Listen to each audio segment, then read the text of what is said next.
오늘 대요리문답 27문은 타락이 여러 가지들을 인류에게 가져온 것들이 있는데, 특별히 그 여러 가지 중에 인류에게 가져온 가장 큰 비참이 무엇인가를 다루고 있습니다. 첫 번째로 타락이 인류에게 가져온 비참은, 가장 큰 비참은 무엇이냐면 하나님과의 교제권의 상실입니다. 이것이 굉장히 중요한 이유 중에 하나가 무엇이냐면, 인간은 하나님과 무엇을 하기 위해 창조된 존재냐 하면 교제하기 위해서 창조된 존재라는 사실 때문에 그렇습니다.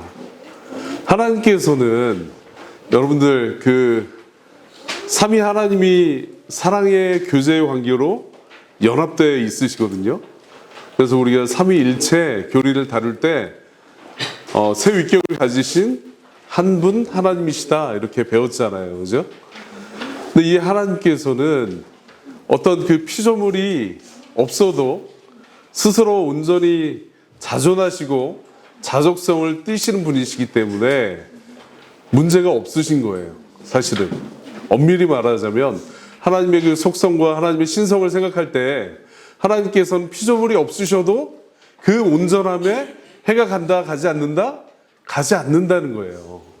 그런데 하나님께서는 특별한 계획을 가지고 계시고 그것을 작정하셨어요. 그게 뭐냐면 그 삼위 하나님 안에 있는 그 풍성한 성부와 성자와 성령 하나님이 가지고 계시는 그 영원한 사랑 속에 나누시는 그 교제를 피조물들에게도 맛보게 해주고 싶은 계획이 있으셨던 거예요.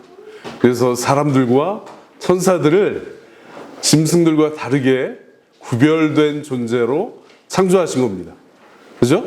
하나님은 토끼랑 교제하기 위해서 토끼를 창조하신 게 아니에요. 토끼는 그냥 자기 위치에서 하나님의 영광을 위해 살아가는 것 뿐이에요. 국화꽃도 마찬가지예요. 들어있는 그 핀 꽃들도 하나님이 그 꽃들과 대화하고 교제하기 위해서 창조하신 게 아닙니다. 근데 유의하게 천사들과 인간들은, 특별히 성경은 천사들이 아니라 우리 사람들을 주목하고 있잖아요. 그죠? 사람들을 왜 창조하셨는가? 하나님께서 기쁨으로 그 사랑의 관계를 맛보게 하시고 사람에게도 하나님과 교제를 통해서 하나님께 영광을 돌려드리고 그 안에서 즐거워할 수 있도록. 그래서 소요리문답 제1문이 그거를 말하고 있잖아요. 그죠?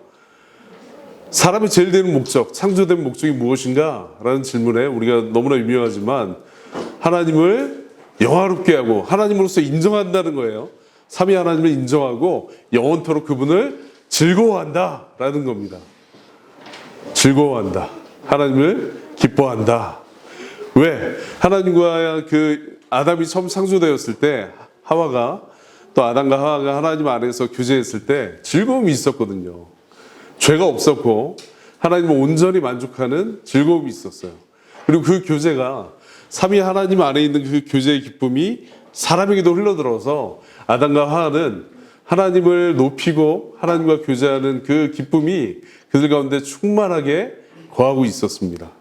그런데 아담이 하와로 말미암아 같이 선악과를 먹고 난 후에, 타락한 후에 즉각적으로 첫 번째로 끊어진 게 무엇이냐면 바로 이 부분이에요.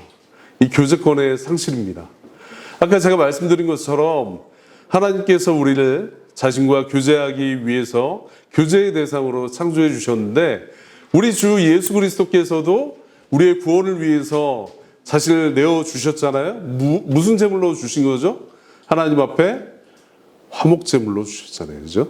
이게 시사하는 바가 크다는 거예요. 예수님께서 자신을 하나님 아버지와 원수된 인간의 그 사이를 다시 화평케 하기 위해서 신약 성경에서 이것을 줄곧 말하고 있잖아요. 그죠? 구약 성경에서도 이것을 줄곧 말하고 있고, 화목제물로 오신 거예요. 하나님께서 그리스도를 화목제물로 삼으셔서 그리스도 안에서 다시 하나님과의 교제가 일어날 수 있게 만들어 주신 겁니다. 그죠? 그래서 요한일서 2장 2절을 보면 저는 우리 죄를 위한 화목 제물이니 우리만 위할 뿐이 아니요 온 세상의 죄를 위하심이라 라는 부분이에요. 요한일서 4장 10절에는 사랑은 여기 있으니 우리가 하나님을 사랑한 것이 아니요 오직 하나님이 우리를 사랑하사 우리 죄를 위하여 화목제로 그 아들을 보내셨습니다. 자, 로마서 5장 10절에 우리가 원수 되었을 때 그의 아들의 죽으심으로 말미암아 하나님과 화목하게 되었은즉. 이 외에도 여러 구절들이 있습니다. 다 찾아보진 않겠지만 하나님께서 이 진짜 하나님과의 관계, 인간의 창조 목적, 그 다음에 그리스도의 구속의 목적, 이게 다 어디를 향하고 있다고요? 삼위 하나님과 우리 인간의 교제를 향하고 있다라는 부분이에요. 이게 정말 중요합니다. 그래서 이 부분이 상실된 것은 다른 무엇보다도 인간에게 비참이고 아픔인 거예요. 그죠? 그래서 죄가 딱 들어왔을 때 아담과 하와가 어떻게 했습니까? 하나님 앞에서 어떻게 했어요? 뭐 했죠? 하나님을 찾았나요? 죄가 딱 틈타자마자 어떻게 해요? 하나님 앞에 숨었잖아요. 이전에 한 번도 경험해보지 못한 두려움이 아담과 하와를 엄습한 거예요. 자기 죄로 말미암아 눈이 어두워지고 하나님께서 아담아 네가 어디 있느냐? 항상 우리에게 찾아오시는 분이 누구십니까? 하나님이신 거예요. 우리가 한 번도 먼저 그리스도를 찾지 않았다는 사실을 잘 기억해 보십시오. 여러분 중 어느 누가 하나님을 먼저 찾으셨어요? 아까 읽었던 성경에도 우리가 하나님을 사랑한 것이 아니다. 오직 하나님이 우리를 사랑한 것이다. 또 다른 성경에 보면 우리가 사랑하면 그가 먼저 우리를 사랑하셨기 때문에 사랑한 것이다 라고 이렇게 고백하고 있잖아요. 그죠? 그러니까 이 죄가 틈타자마자 하나님과의 관계가 단절되고 이전에 경험해보지 못한 그 두려움 때문에 하나님을 피하게 되는 거예요. 그래서 그 즐거움을 이제 맛보지 못합니다. 그죠? 그래서 아담은 하나님을 먼저 찾지 않고 하나님이 찾아오시기 전에는 하나님을 찾을 수 없는 상태로 전락해버린 거예요. 자, 하나님께서는 거룩하신 분이시기 때문에 죄인과 함께 할 수 없습니다. 그리고 죄인은 더 이상 하나님과 교제할 수 없어요. 인간은 그 사실을 알기 때문에 하나님의 앞을 피해 숨습니다. 그래서 이전에는 하나님께로 나가는 게 하나님 너무 사랑의 대상이거든요. 그래서 매일매일 에덴 동산에서 하나님을 찬양하고 하나님과 교제하고 대화 나누고 또 하나님께서 명하시는 것들을 순종하는 것에 온전한 기쁨이 있었어요. 아담과 하와가. 근데 이제 죄로 말미암아 하나님을 거부하기 시작하는 거예요. 그리고 죄로 말미암아 영혼이 영적인 죽음을 맛봄으로 말미암아 하나님을 찾을 수 없는 상태에 어두움 가운데 떨어지게 된 것입니다. 그죠? 그래서 이전에는 모든 문제를 하나님 앞에 구했지만 이제는 죄의 문제조차도 인간이 어떻게 해요? 다 스스로 하려고 하잖아요. 내가 주인 돼서 하나님은 이제 필요 없다. 하나님은 의식하지도 않아요. 내가 스스로 다 해결하려고 합니다. 그래서 그 모든 것이 성공하는 게 아니라 실패로 돌아가는 거예요. 이게 죄로 말미암아 인류에게 들어온 최고의 비참입니다. 그죠? 자, 두 번째로 하나님의 진노와 저주를 가져왔습니다. 하나님의 진노는 거룩하시고 공의로우신 속성에서 나오는 완전한 진노예요. 우리 강도사님께서도 말씀을 통해서 계속적으로 저희에게 하나님의 그 공의는 인간의 공의랑 완전히 다른 차원의 공의다라고 분명하게 설명을 해주셨는데, 그래서 하나님의 그 공의와 하나님의 그 진노는 하나님의 그 온전한 거룩하신 속성에서 흘러나오는 공의와 진노입니다. 그래서 인간처럼 대충 어떤 부분은 넘어가지고 어떤 부분은 심판하고 뭐 이런 분이 아니신 거예요. 하나님은 공의로우신 분입니다. 어느 누구보다 인간은 공의로울 수가 없거든요. 그죠? 자, 두 번째로 하나님께서는 언약대로 아담과 하와를 영적인 죽음과 육적인 죽음의 상태에 이르게 하셨고, 이 땅에서는 이것뿐만 아니라 육체의 수고와 노동, 또 출산의 고통을 더하셨고, 또 이제 더 이상 에덴에서 거할 수 없도록 추방하시고 거기를 막으셨잖아요. 그죠? 화염검으로 막으셨어요. 이제 다시는 못 들어가게. 자, 마지막으로 우리에게 임한 저주는 본질상 진노의 자녀요 사탄에게 매여 노예가 되었으며 이 세상뿐만 아니라 죽음 이후의 심판과 형벌을 받아야 마땅한 존재가 된 것입니다. 하나님께서 가장 미워하시는 게 뭐냐면 죄예요, 죄. 그래서 하나님께서 엄격히 그것을 금하셨잖아요. 그죠? 성경이 일관되게 말씀하고 있는 것이 바로 이 부분입니다.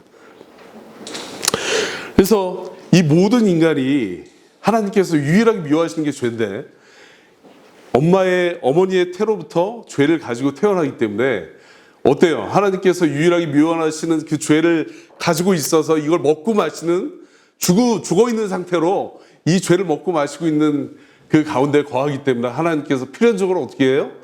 저와 여러분들을 미워하시는 겁니다. 그래서 본질상 진노의 자녀라고 얘기하는 거예요. 본질상 정말 수정되는 그 순간부터 하나님께서는 저와 여러분들을 너무나 미워하시는 진노의 자녀의 상태로 태어난 거다. 아니, 사랑의 존재로 당신은 사랑받기 위해 태어난 사람, 사랑의 존재로 태어났으면 얼마나 좋았겠어요. 근데 그렇지 않다는 거예요.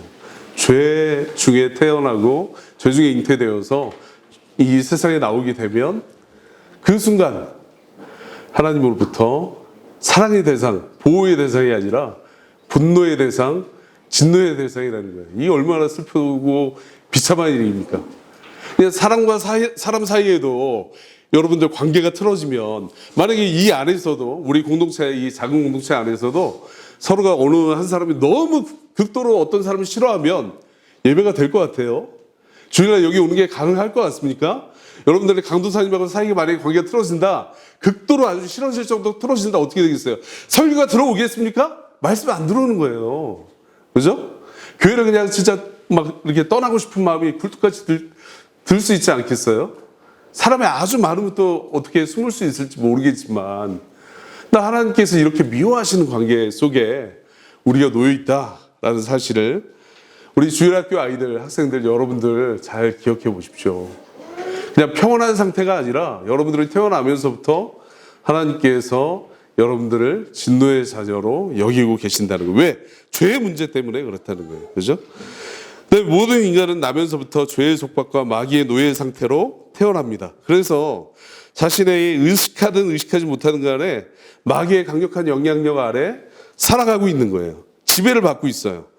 노예라는 그 말의 의미는 주인에게 속해 있다라는 거잖아요. 그죠? 주인의 뜻대로 노예는 움직이게 돼 있는 거예요. 여러분들, 우리가 만약에 죄의 노예라면 죄가 원하는 죄의 소욕을 따라서 행할 수밖에 없는 거예요. 그 결과는 하나님께서 반드시 심판하시고 보응하시는 대상이 될 수밖에 없다라는 겁니다. 그래서 이런 상태에서는 우리가 스스로 어떤 노력을 해도 선을 행할 수 없다라는 부분입니다.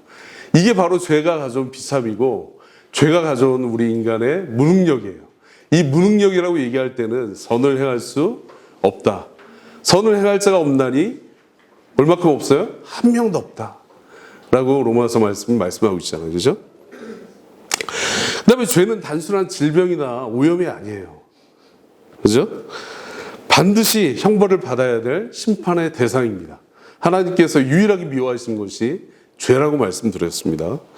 그래서 이 죄는 우리로 말미암아 이 땅에서도 이렇게 비참과 이 죄 때문에 모든 슬픔이 오고 질병이 오고 모든 아픔이 오고 미움이 오고 다툼과 시기가 있잖아요. 그죠?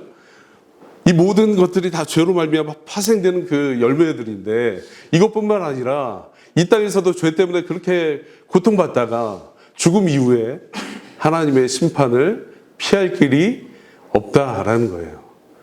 자, 여기까지만 하고 마치겠습니다. 그 죄가 가져온 비참 중에 제일 큰 부분은 하나님과의 교제의 단절, 그 다음에 이 땅에서의 죄의 노예로 살아가는 것, 세 번째로 죄 때문에 심판을 피할 수 없다. 여기까지 하겠습니다.